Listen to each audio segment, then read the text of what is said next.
Okay, well, sorry about the late start, and thanks for coming to the Worried Earth panel. I know this time of year there's all kinds of other worries, back to school, start of term, everybody's rushing, but it's great that we have a small group here and we can have a really good discussion and hear from the panelists today. I'm going to just give you an intro very briefly now to the project because we want to make it more about the panelists and their perspectives on climate change and the emotions associated with climate change. So I'll introduce the panel. So I'll go from the far left, Georgia Klein from the College of Sustainability, who has worked with students at Dal on eco-anxiety and climate grief and has a lot of care in this area. Natalie Goulet, who has been a wonderful research assistant for our project, but also an artist in the show that we did last year and in February. And then we have Willa Fisher, who was on our Youth Advisory Council, which was a really big part of our project. So thank you so much for your contributions to our project in that way. Then we have Kateryna Rudenko, who is a research assistant for the project and is now a graduate student, Master's of Environmental Studies here at Dalhousie. We're not at Dalhousie, but she's at Dalhousie. And then last but definitely not least, Byron Beardy, who is an Indigenous food sovereignty expert from Four Arrows Regional Health Authority and just flew in yesterday from Winnipeg to be with us. We have one more panelist who will be coming late. He's driving from Moncton, and so you can imagine you hit things on the road and it's not so easy, so he let me know that he'll be coming in kind of towards the end of the panel, and that's David Busolo, who is a collaborator on the research project and is in the Faculty of Nursing at University of New Brunswick. So he'll be here shortly. So I'll just let you know about the project partners. I'm Melanie Zurba. I'm the nominated principal investigator for the project, the broader research project, and Mendritzki is my co-principal investigator. It's been a great couple of years. We're getting towards the end of the project now and thinking about the future. So it's a really good time to have this discussion. Erica's at NASCAD in Fine Arts and a professor of painting. I mentioned David, and the other three partners are Lisa Binkley, who is in the history department at Dalhousie and focused on material culture, Indigenous material culture. Andrew Park, who is now Professor Emeritus, he just recently retired. Biology from the University of Winnipeg. Perfect background for this project though, because he has a fine arts as well as a biology background, so kind of a cool combo. And then Roberta Woodgate, who's from the Faculty of Nursing, University of Manitoba. And she really focuses on youth and child health. And we had a real youth focus in this project. So this was kind of the dream team, I guess you can say. So the broader project started with kind of a cumbersome long title, as most research projects do. This is what you have to come up with when you're writing your funding proposal, right?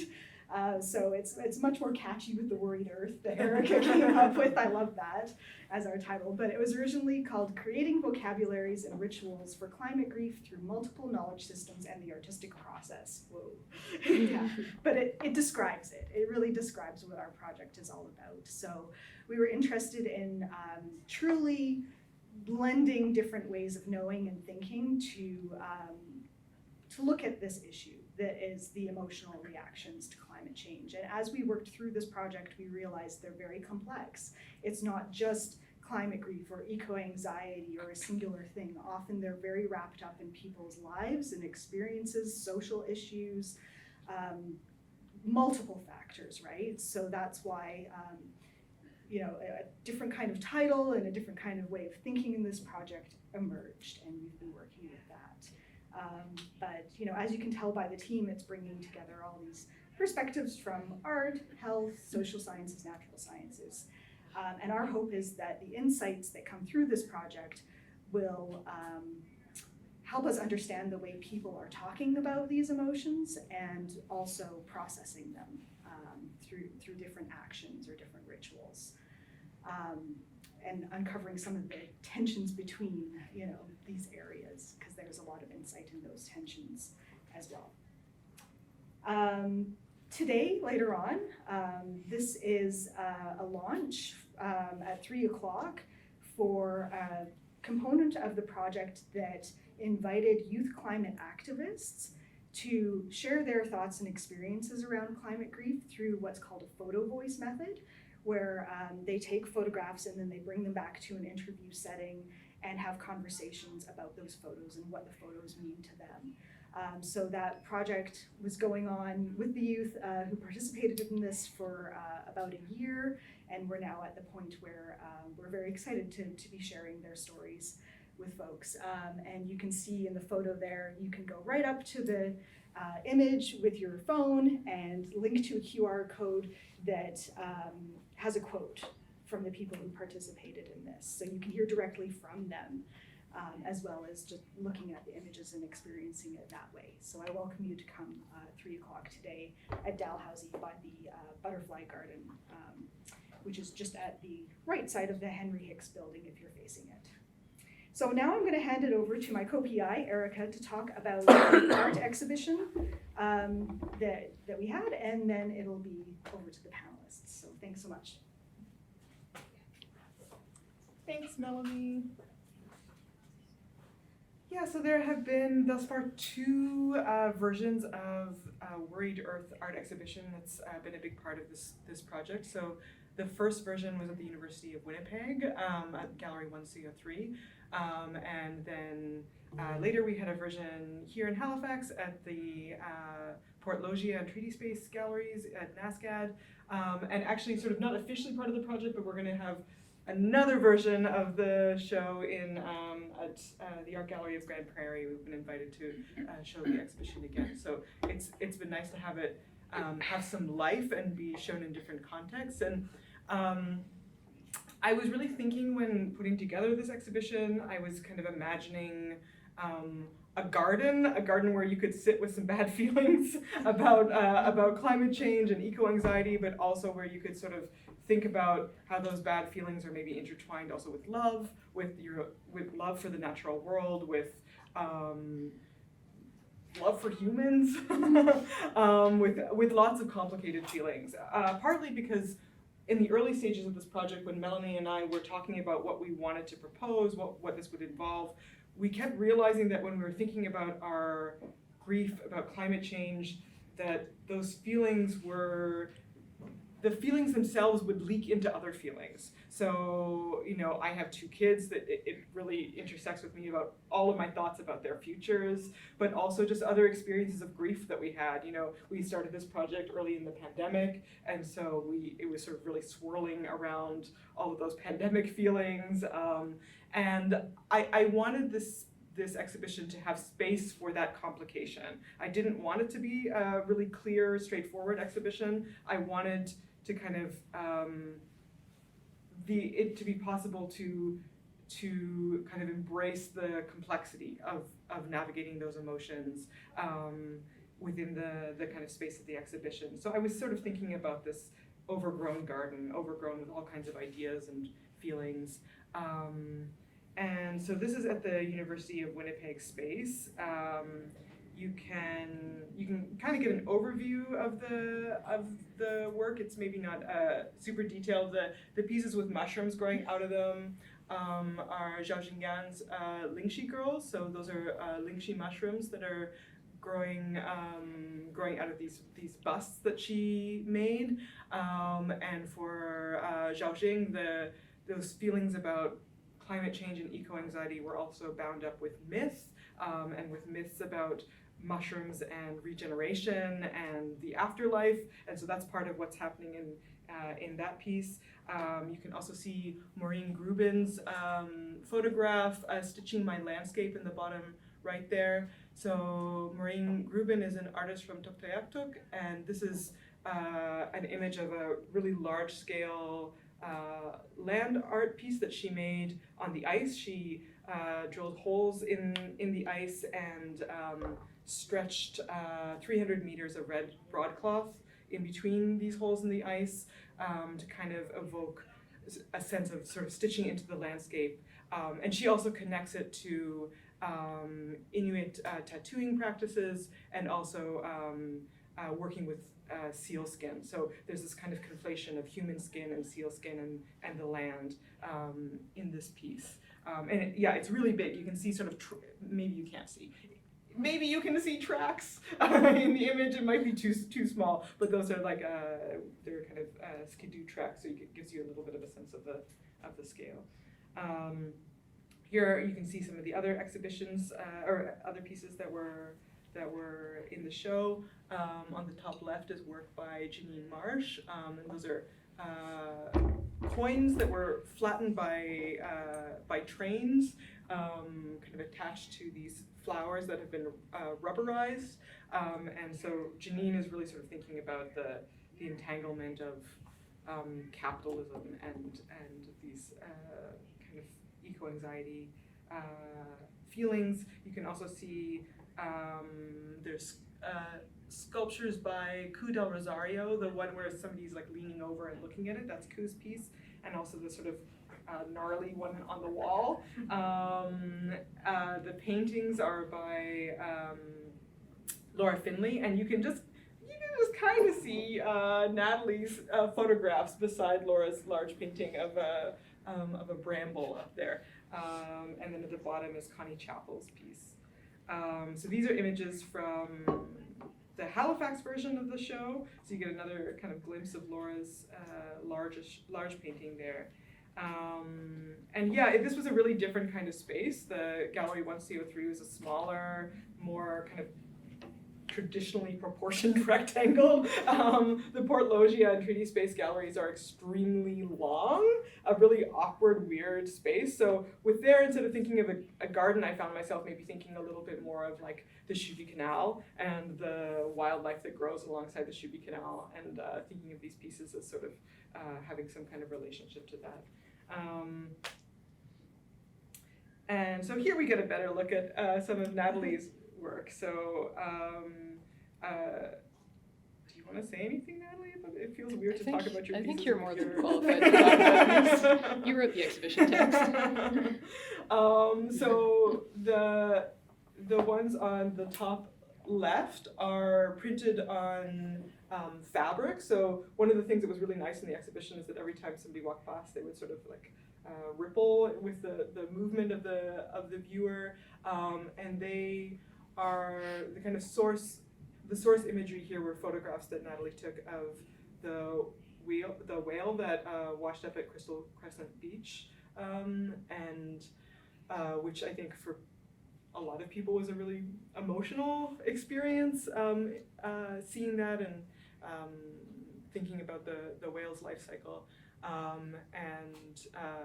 You have to really kind of look to find the whale in these images, and so I really appreciate with those works the kind of slowing down that's involved, and the kind of meditative quality of like experiencing that rippling and the slowness of looking at these works.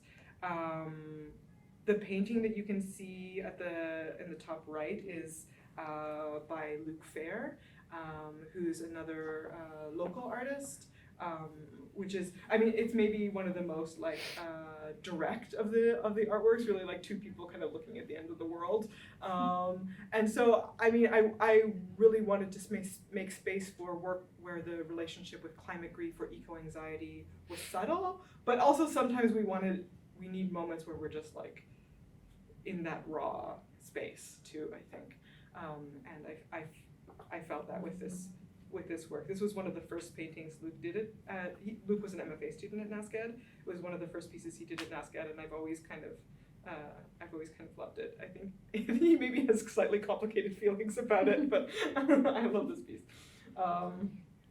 And I went ahead too quickly, but now we have the first one. Now we have the question for the panel. So we're just going to ask our question one panel, or panel one question, and each panelist is going to have a chance to tackle this question But of course, you have leeway to bring in whatever threads you want to into this, into your answer. So our question for you is, what was your first experience with climate grief or eco-anxiety? And so, we're hoping that Georgia, you would start it off. Yeah, it's a bit of a story. So it has actually lots of ends that are entangled. It's not just one date I could just put on a piece of paper.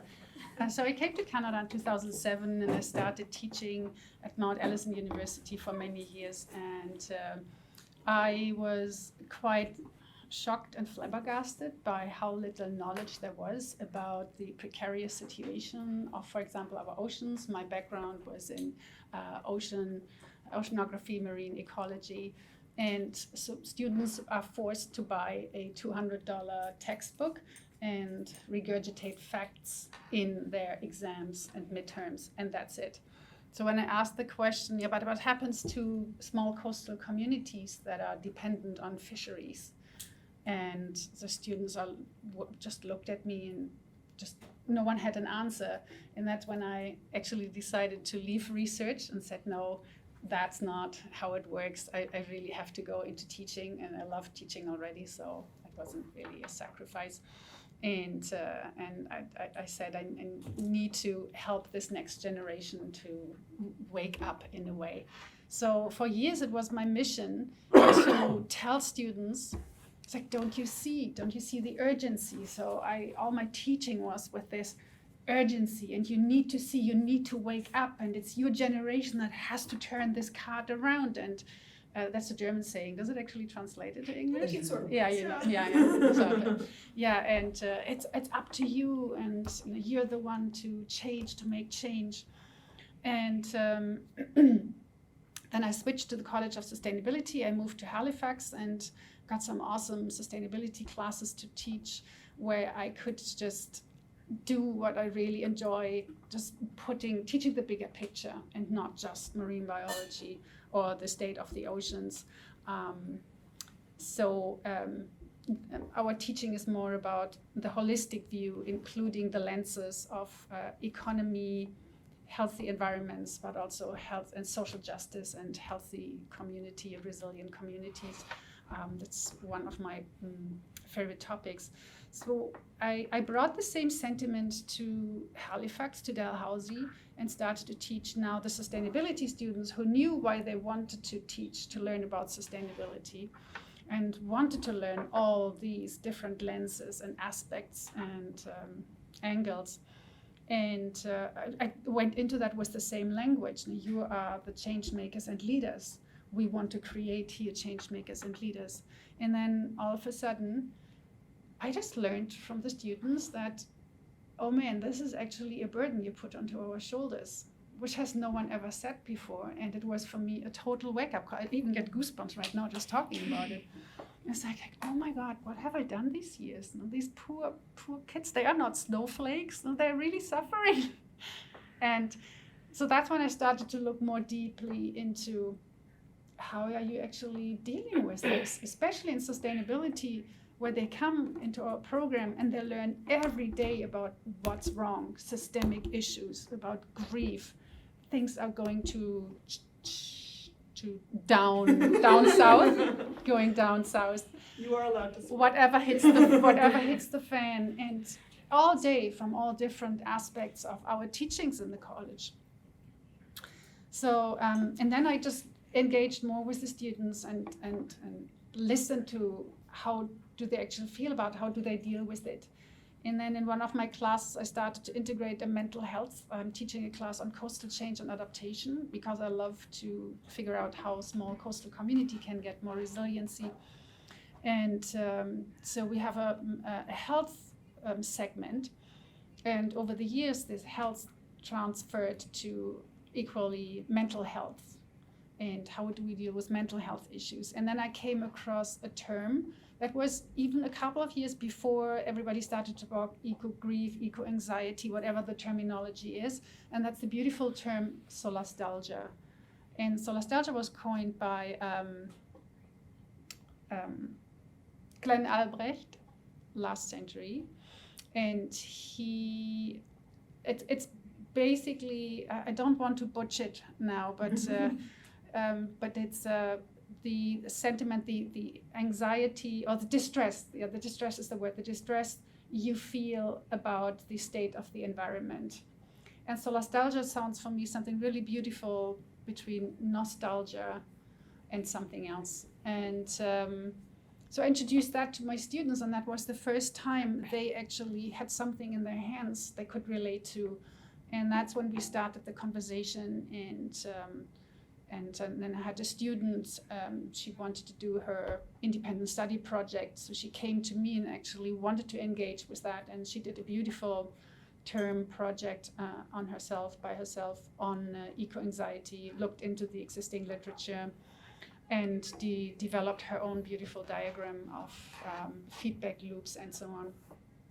So I got more and more into that, and the more I looked into it, the more students came to me and wanted to talk about it, the more I started to also not look into existing literature, or just opened my mind and my ears and my eyes, all my senses to what's actually out there and how are people dealing with that. Because there's a huge spectrum from people who are saying, oh, these are all snowflakes, to deniers, to people that are now starting to be educated and in taking it into their psychology practice even.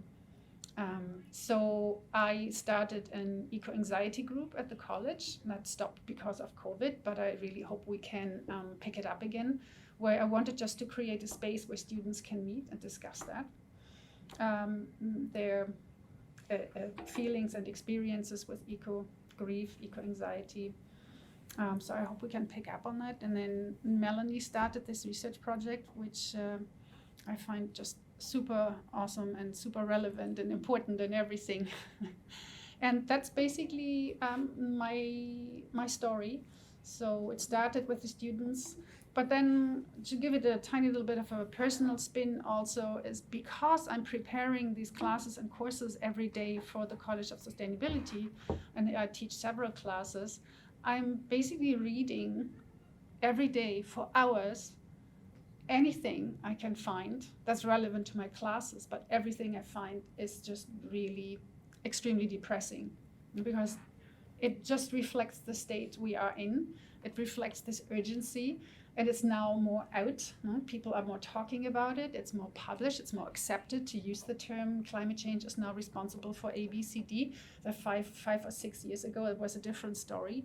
We were not even allowed as a journalist or in certain media outlets to connect certain issues to climate change, to not freak people out or because you worked for the wrong channel or medium.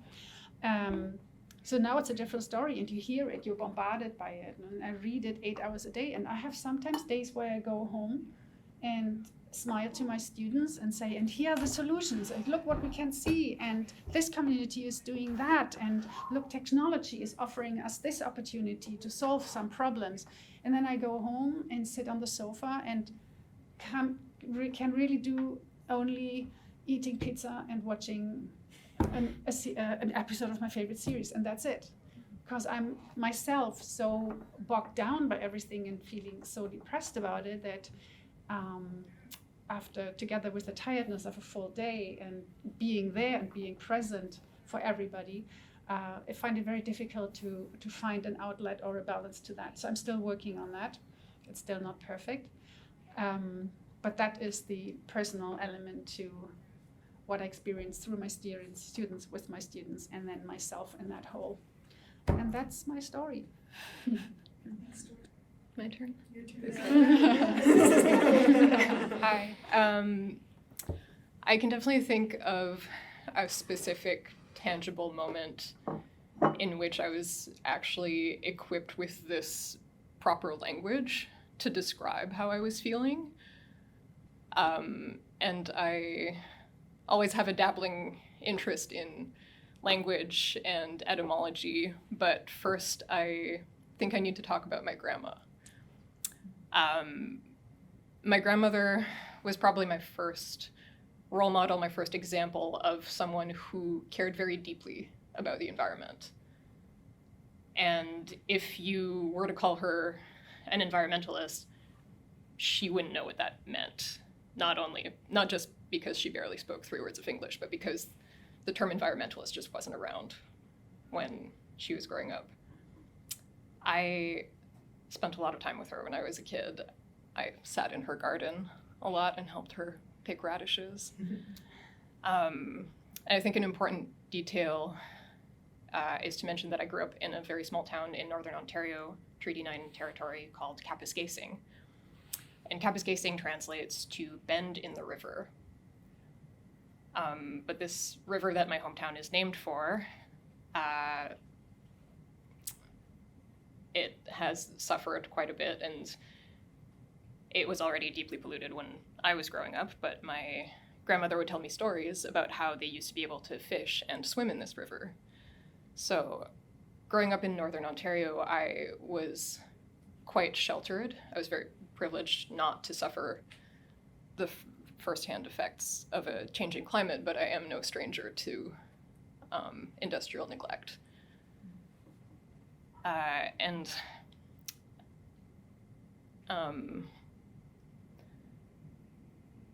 My grandmother was maybe not equipped with the vocabulary to tell me that maybe she did suffer grief for this river, but her main language was acts of care. My grandmother was the type of person who would clean up other people's trash at the beach. She wouldn't say anything, she would just do it. So another reason why I bring up my grandmother is because her death was probably one of my first experiences of grief. And all forms of grief are deeply entangled, as we've gone over time and time again with this project. And it's strange that you would bring up the word burden, because the etymology of the word grief comes from the Old French gréver, which means to burden. Mm-hmm. So this climate grief it's our burden to bear.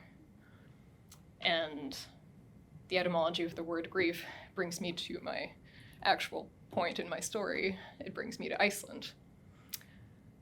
I cared about the glaciers before I went to Iceland, but it's a different experience when you are actually faced with the gargantuan nature of this living, breathing thing. But Iceland officially lost its first glacier in 2014. So when a glacier no longer moves under its own weight, it's officially declared dead. And the first glacier that Iceland lost was called Aukjökull. And I only recently learned that the prefix auk, because jökull means glacier, the prefix auk means burden. So there's this strange, uncanny thread, and now the loss of auk is our burden to bear. But another funny language thing is that auk is actually spelled okay. So Aukjökull is definitely not okay. But yeah, I think my first tangible experience with climate grief was when I first traveled to Iceland, and I've since been there many, many times. And every time I have to live with the guilt of flying to a different country in order to be a witness to this changing landscape. But the first time that I went to Vatnajökull National Park and started learning the names of the glaciers, and I sat and just listened to the ice crinkling and cracking and breathing. I think that's when I first realized, like, oh, okay, I'm actually feeling this loss. And there's a word in Icelandic that I'm going to butcher. I apologize to all of my Icelandic friends, but there's a word in Icelandic, angurveð, which literally means tender sadness. Mm-hmm. So I think that's also a really appropriate way to associate a word to this feeling of loss. I'm sure I had other things to ramble about, but I'm gonna cut it off there. Thanks, Natalie. Wow, it's funny that you say tender sadness, because for me, the sadness is angry and it's very violent, and I feel just, whenever I think about climate change, I get really worked up. And I guess I'll go back to the beginning. So basically, my parents are like super hippie, like they've been hippie since the beginning. They knew about climate change. It was talked about in my family a lot. It was never like a big revelation moment of like, oh my gosh, climate change exists. So I always kind of knew about it. It was talked about in the background, but I think they tried not to scare me with like all the knowledge. I know my dad knew probably a lot more than he cared to share with me. But I remember the first time I was really, really worried was probably when I was like 8 or 9 or something. And there's a lake that my family goes to visit every winter. And my parents had told me how in just like a few years before I was born, they used to drive trucks across this lake every winter to go to the cottages on the other side of the lake. And they would have like a road, and everybody knew that that was the road. And every winter it would freeze so solid that they could drive big trucks across. And then when I was around 9, I think, there was a year where the lake didn't freeze at all, which was terrifying to me, even, not having seen the trucks drive across, but we would skate every year. It had never been an issue of will the lake freeze at all. So there was just a year, it was warm. It was 15 degrees on Christmas Eve, and my family went on a hike, and we were in t-shirts, and it was boiling, and we were just like, what is happening? Because it's northern Quebec. Well, it's north of Montreal and Quebec, and it's very cold there in the winter. It used to be very cold there every winter. No questions asked, it would snow all winter. And then this year it was warm enough, my dad and my brother went swimming. I mean, it wasn't warm, but they went in to make a point, I think. And then I remember I started to worry then. And then when I was around 14, my parents took me to Bali. And I remember we had this beautiful day where we went out on this boat. There's like a ferry, they take you to these islands, and you go and you swim and you look at the coral reefs, and it was magical and amazing. But on the mainland, there was so much plastic in the rivers and so much plastic in the oceans that you couldn't even go swimming in the ocean. They'd have like these beautiful beaches, but the hotels would have people cleaning the trash off the beach all the time, and it would be coming in constantly. So we were on this boat, and once you go out away from the actual coast, there's not as much, like you don't see the plastic as much out there on the islands. But as we were coming back, they were handing out little plastic cups of water on the boat, and when you're sitting out in the wind. And I was like, okay, so these people actually don't understand that like you're not supposed to let plastic fly into the water because it's just part of their environment, like it's everywhere. So that was a huge moment for me, and I remember sitting on that boat and thinking, okay, I need to do something about this. And then I came back, started high school, and then in grade 11, the school strike for climate movement started. And I remember, my dad was super into it. He would read the news about it all the time. And so he was like, you have to see what this Greta Thunberg person is doing. You got to do it, And he was like, telling me all about it. And I was like, okay, I'll do it. Because usually I don't do what my dad says, but he was a good idea, I guess. And then I asked some of my friends, I was like, does anyone want to do this with me? Like, we need to start a Halifax chapter of this group. And then my friend Jude Sampson said, yes, I want to do it. And they didn't know anything about, not anything, but they knew very little about climate change before that. So it was very interesting to see them go through the process of learning all these things that I had known for years. And this actually sparked like a huge climate anxiety in me because I was seeing how they were reacting, coming to me every day saying, I read this article last night and you'll never believe what's happening out there, basically. And I was like, oh no, I knew. And then I'd see how they'd react and I'd be like, wow, yeah, this is really bad. I just known about it for so long that I didn't sort of think about it anymore. So yeah, basically 16 to 17, those 2 years, I was just in it. I was doing the strikes like as much as possible. I basically thought of nothing else. I was doing interviews about it. It was constant. Like my grades slipped because of it. I was just in it completely, and I was so just like laden down by all of it, just burdened by all of it. It was kind of killing me, actually. Like I needed to stop, but it felt like stuff was happening with the school strike movement, so I wanted to keep going always. And then we had the strike with 10,000 people, and that was like, it blew my mind. I had no idea that we could possibly do that. And then after that strike, COVID hit, and the whole group fell apart. Like everything was done basically, and it felt so just like catastrophic. Like we had been building this movement and put like so much of our lives into it, and then like the lockdown just took it all away, and it hasn't recovered since. I mean, I know they're doing a strike on September 15th, so everybody go to that. And hopefully it can pick up, but in my mind it felt like that was it, and we had that mounting tension, and the school strikers were out, and it was like getting that momentum that it needed, and it was becoming like the biggest movement. Like it was a global movement. It was crazy, right? So, but then that left, and then during COVID I was just left with this like anger and frustration and like all this grief that I hadn't addressed throughout being an activist during that time, and that just sort of sent me into a complete spiral for a while.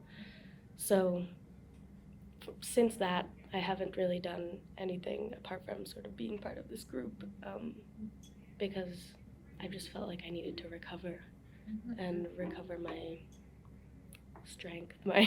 My soul needs to recover from all that. So I'm starting to feel like I might be ready to get back into it, but it's a lot to bear, and I think activists need to definitely address how knowing more can be worse. It can be really hard, and sometimes you need to focus on one thing at a time and just try to not think about the rest of it, because it's too much sometimes. So yeah, that's my story. Okay.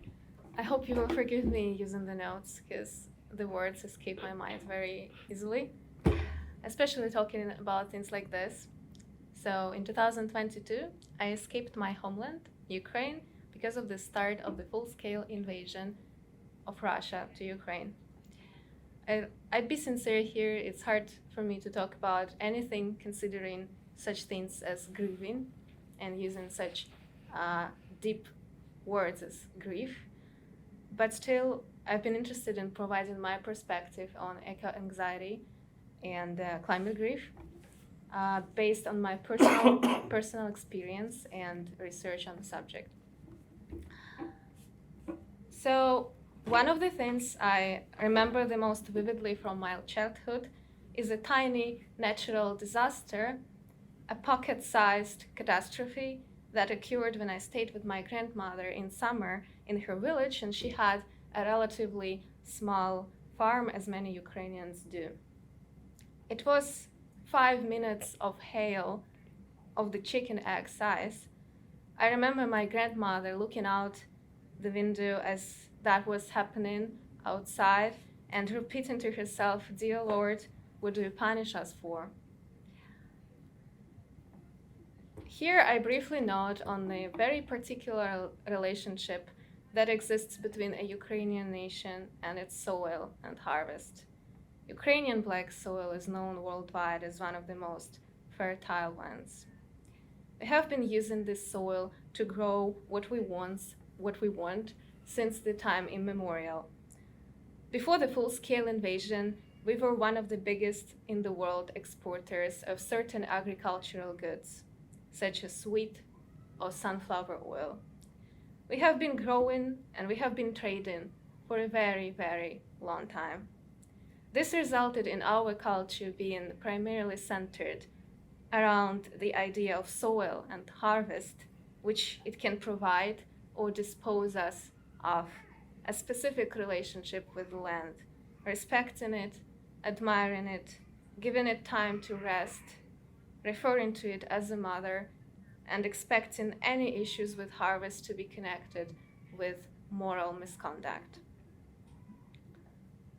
When that hail happened, our roof got broken, but luckily for us, no substantial damage to the crops was caused. However, our neighbor, an elderly woman, died shortly after from a heart attack, and people were saying that she couldn't bear the sight of what was happening with her beloved field. And the damage caused to her harvest made her suddenly fall sick, although she was pretty much okay before that. Several years ago, my parents bought a farm and we moved there from a city. One summer, another hail occurred, but this time, though, it was much scarier and much more unusual because it lasted for several hours, and when we thought it would stop, it would just let us breathe in during a short break and then fall again. Pieces of ice were hitting the surface with such power that they would ricochet, leaving a hole in the ground. My family is poor. We took time to learn how to farm and invested what we had into planting what we could, including some crops and fruit trees. During these several hours, my parents would not sit down for a minute but look outside the window. They were grieving and they were crying. There is much more here to say than just explaining this distress via the economic loss. Ukrainian small farms exist mainly to feed their owners. It's pretty much not mainly for selling the goods, right? It's a continuation of long family traditions of farming that exist in the families. We talk to our crops as if they were alive, well, because they are, right? We build a relationship with the environment we alter because we have been altering it since very long time ago, since the times when, well, certain Western European nations would not even assemble themselves into existence. Yeah, anyways, you got it. We were where we are for a long time, right? The field is in our flag, as you know, that yellow part, and we're a nation of a field, a nation of a harvest. It's really hard to understand it's really hard to emotionally relate to those things until you engage in farming and harvesting the way we do.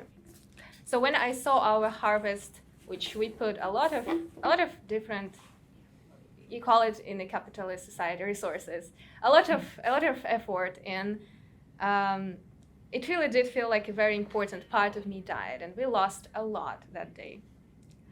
Some say it's climate change, and the Ukrainian subcontinental climate zone is shifting westward, causing discrepancies in traditional farming strategies, so we can't use our traditional knowledge anymore. That's what they're saying. So this is my experience of the climate-induced eco-anxiety, negative feelings. Well, of course, today we see our fields burning in a new kind of disaster. Whenever I hear that Ukraine is talked too much about compared to other atrocities happening in the world, I like to remind those people that Ukraine has enough economic capacity to drag a lot of nations to the grave with us.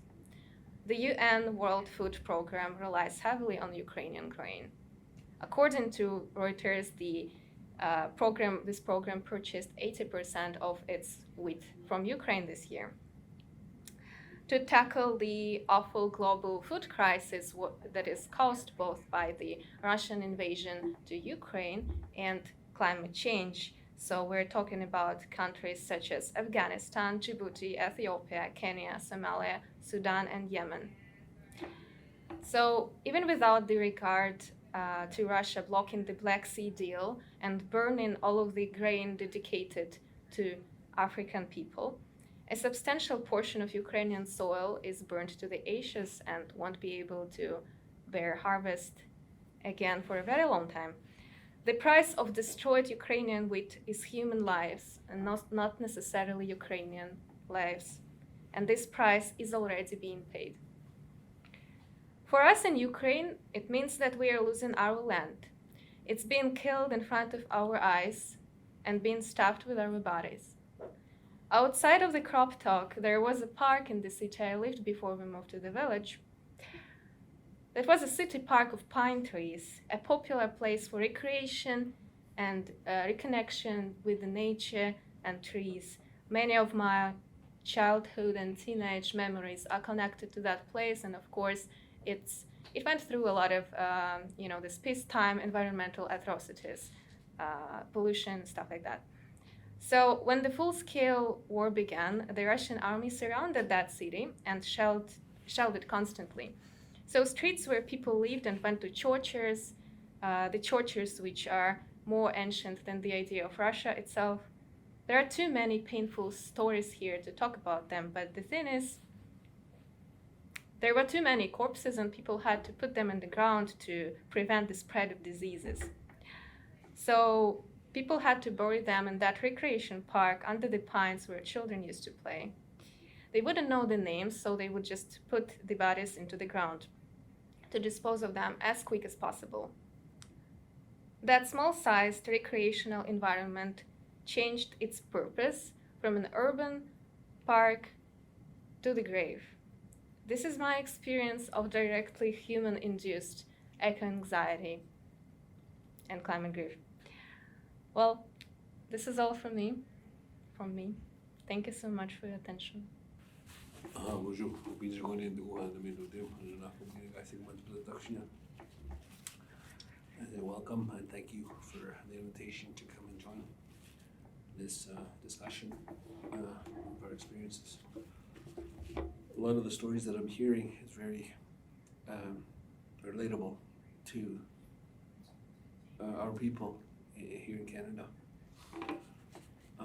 Each story that I'm hearing, I can relate to, and I thank you for sharing those pieces, especially from your personal experiences. I myself can't really pinpoint an exact experience, if you will, of the title itself, but I can speak of my thoughts on everything that has transpired to lead to this stresses, anxiety from the teachings of my people, my elders. A lot of times we're told that where we live is a gift, but not a right. Those are two different things that I was told.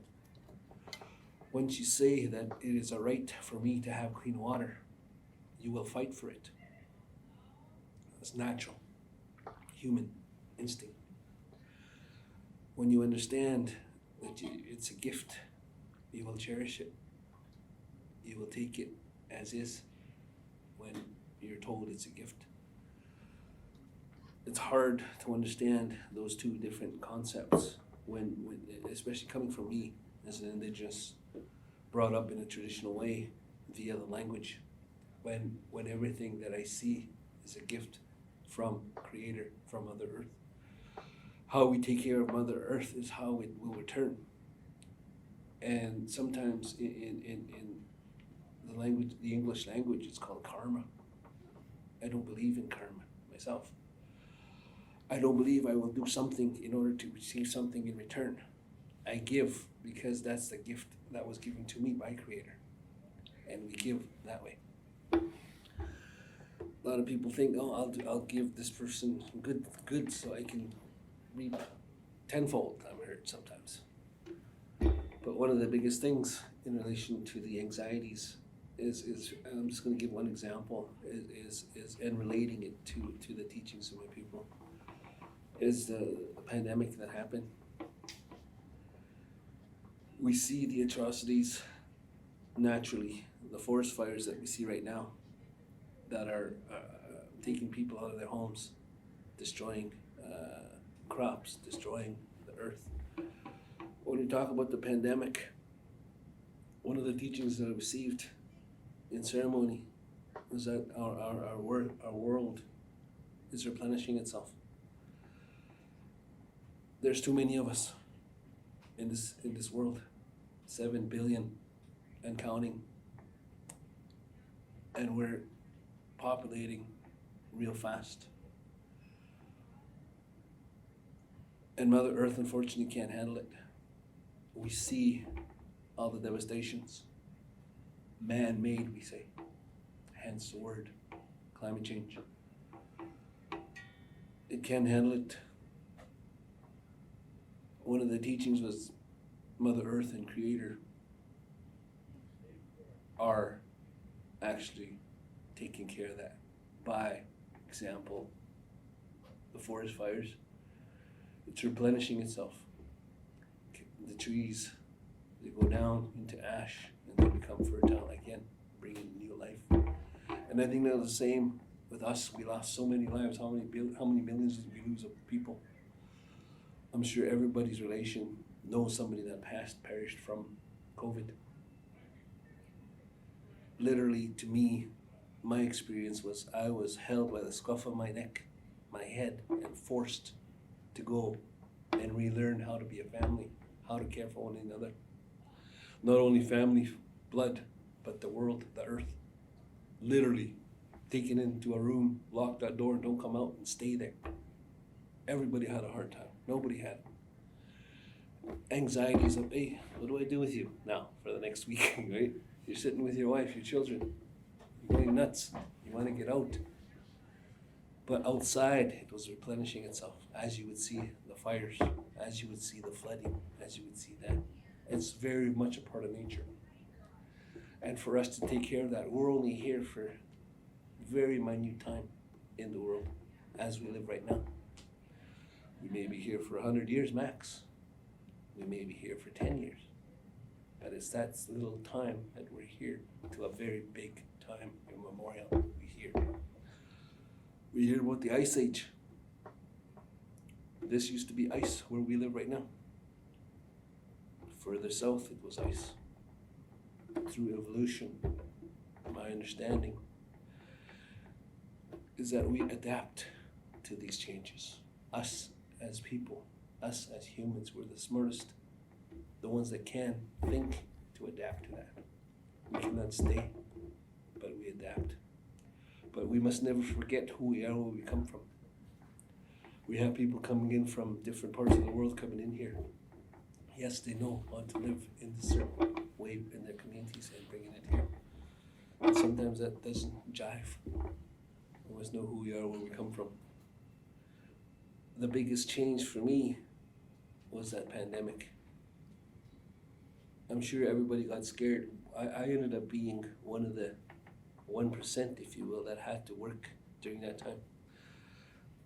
I lived in Winnipeg. I was one of the coordinators for the pandemic in our communities, 15,000 people. My take from that was how real and scary it was. My office is downtown Winnipeg, and I live almost in the suburbs of Winnipeg. On a normal day like this, commute was 40-45 minutes. The height of pandemic, it took me 10 minutes. It was nothing. No buses, no movement, nothing. And I traveled through there to get to my office. 2 o'clock height, I went downtown, parking lot, nothing, no movement. And that was scary, being alone. And then again, that was, my takeaway from that was Mother Nature telling me, look what you did. Now how are you going to change that? Is to be aware of who you are, where you come from. Always say that. And take care of Mother Earth. How? Take it, keep it, and share it with your children. And to fight for it. Yes, we can fight till we're blue in the face. It's still coming. It's still coming. But the thing is to realize the difference between that right and that gift.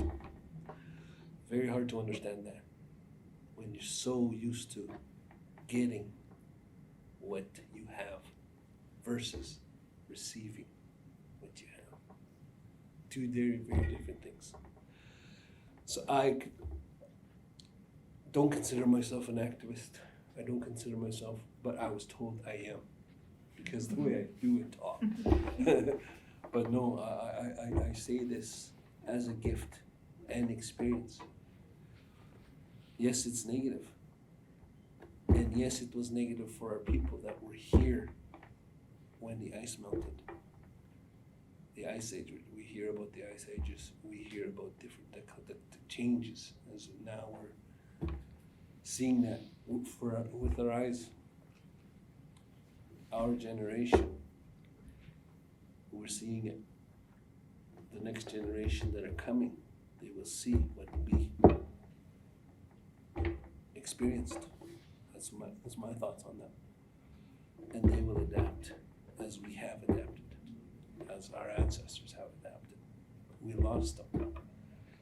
And as I said, we're only here for a little bit of time of this time here memorial. And it's this time that we cherish. Us. Mother Nature will take care of itself. That's my experience. Hope. Congrats. Thank you all for sharing your experiences and reflections on this question.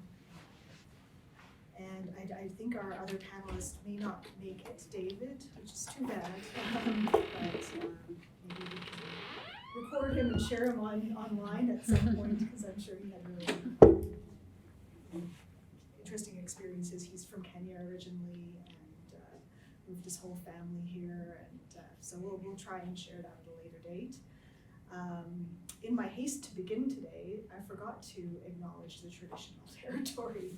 My apologies for that. We're of course on the unceded, unsurrendered land of the Mi'kmaq people, and very grateful for being able to be here and be sustained by this land. And I forgot to thank our funders, the Frontiers and Research Fund. Also important, we wouldn't have this gathering without our funders. So we open it to questions from you today, or any. It doesn't even have to be a question. It can be just sharing your thoughts on this question. But we would love to hear from you. Yes. Just about sorry, I'm not going to remember anybody's names, but about what you just spoke about the entitlement, the right versus the gift. I had a really kind of horrible conversation, argument thing. It was really bizarre actually with a coworker of mine who I mentioned something about climate change to her, and she got super angry. She got really mad at me because I said, you know, something about the summer we've had and all the crazy things that have happened. She was like, I don't believe in climate change. She got really mad, and we had this strange argument where I was trying to say something, and then she would just kind of skitter away and yell at me about stuff. But I was trying to figure out why she reacted that way, because I was just trying to talk to her about it. She got really upset, and I think maybe it's because, and she was blaming the government. She was like, I believe that there's change and that things are changing, but I don't think it's man-made. I don't think it's this and that. And I was like, well, okay, well, yeah. And she, I just, the only thing I can come up with is that she feels entitled to the life that she lives. She works very hard. She works 7 days a week. She's a nurse. She worked at this restaurant I was at, and she must feel that she deserves what she's worked for. You know, she has her kids, she has her cars, she has her gardens.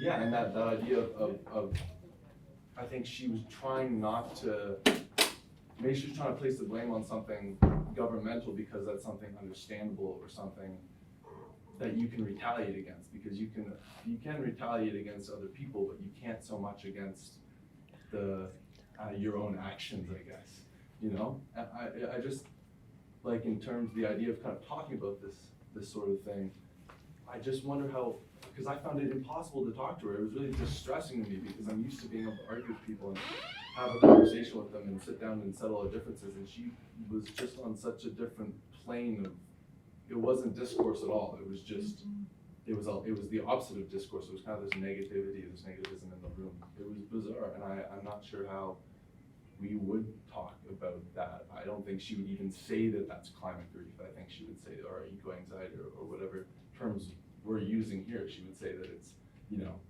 sticking it to the man or something like that, because she thinks it's all human driven in a very, very different way than we're talking about here.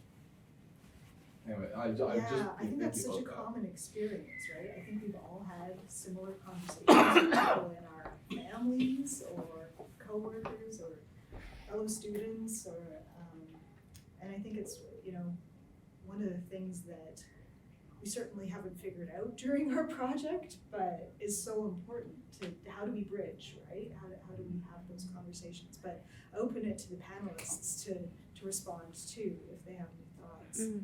I love talking about this.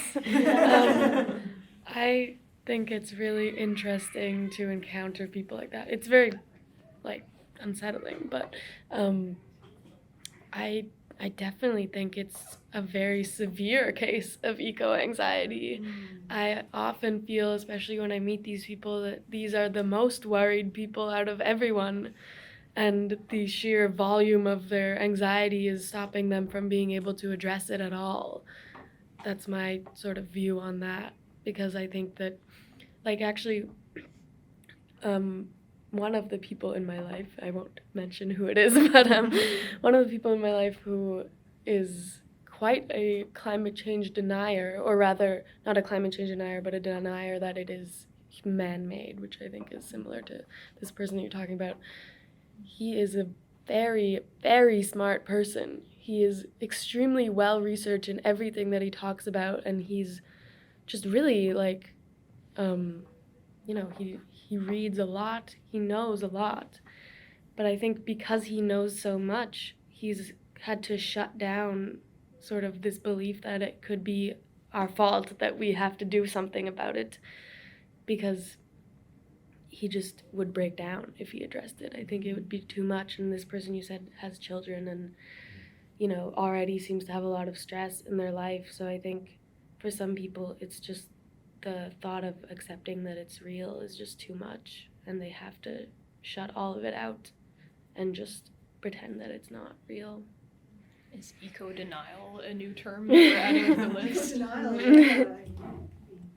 I just want to acknowledge that David has arrived. Hi, David. Hi, David. David, did you want to share your thoughts around the question? Not to put you on the spot, but I know you were going to join our panel today. It's up to you. Yeah, sure. Just give me a minute and then. Give you a minute. Okay, you're calibrating. I totally get it. You just walked in.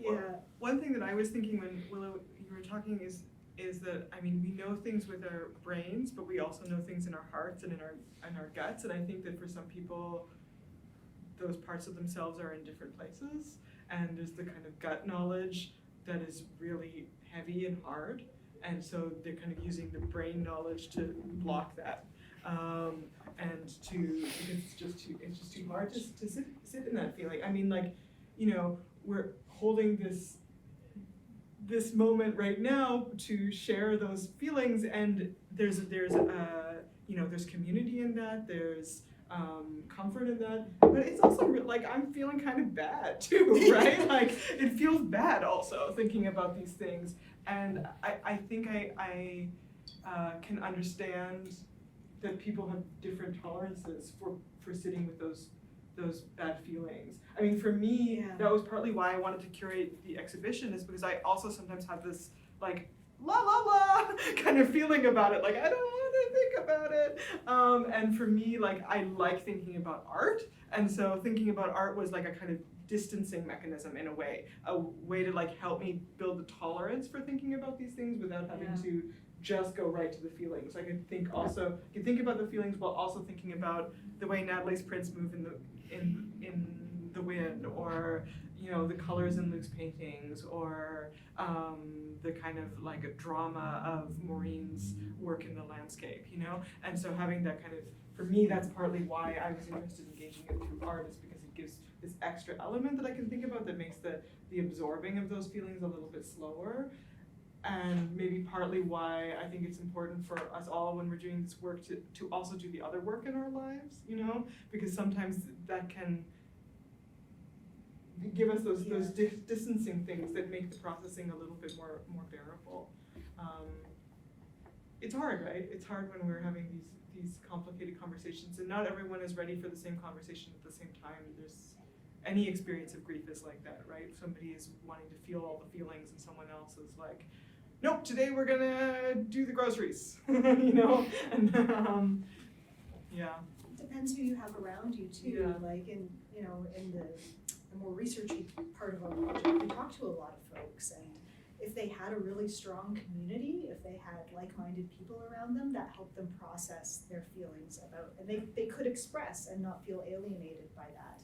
But then we talked to other folks who were like, you know, my family's really like, they don't believe in it, and I feel so alone, and so you start building up walls, and it becomes a lot harder. So I think it really depends on that person's life, experience, who they have around them, and if they've had to kind of build up emotional walls. Sometimes it takes time for those to come down. Such cute kids going by the window. It's very hopeful. Yeah.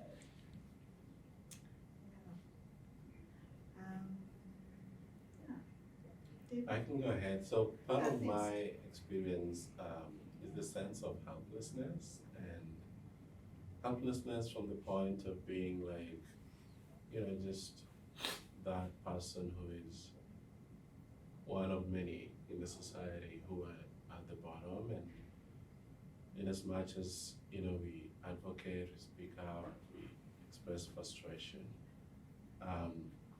there are those big boys, big girls, those leaders above us who make policies and decisions that eventually affect us, and in as much as we speak out, not so much is getting done. So that sense of helplessness and feeling like, what else can I do? What else can we do?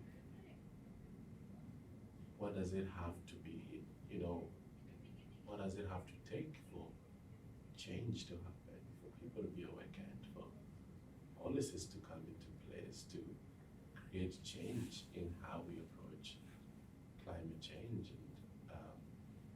and even acknowledge, you know, because for some I think they don't acknowledge yet. They're still at a point of feeling like, well, this is just how the world is, and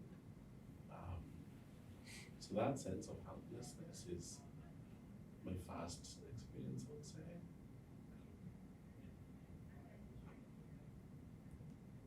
Absolutely, it's that question of power, right? Yeah.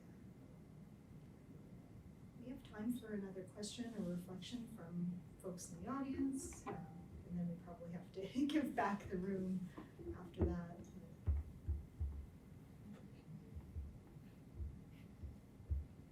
It's a lot to digest, right? And I think, yeah, being, you know, community with people is definitely helpful, and here we all have very different experiences, obviously, as you can tell from the panel, but somehow that's a big part of it. Mm-hmm. Any final reflections from you, Erica? Yeah, I don't know. I mean, I guess I've just been sort of thinking about like what are the practices in my life that can, 'cause, I mean, Willa, you were talking about burnout in a way, right? And what can we do to build that tolerance, right? The ability to sustain ourselves. For me, a lot of it is just like being with plants. So like, I feel like when I'm with plants, I'm like, okay, we can have a little relationship and it feels good. And I mean, it's different things for different people, right? But I guess I'm just reiterating that the importance of that, of looking at things face on sometimes, and sometimes like giving yourself ways to feel, to build resilience or recovery or healing, and the importance of being in the natural world too. Yeah, that's a good reminder that our community is not just a community of people. It's also of It's plants and it's much air more and beyond water and the more than human world. Yeah, for sure. Wonderful. Well, Well, thank you all for Thank coming. you. And yeah. And thank you for our panelists. Thank you for our panelists.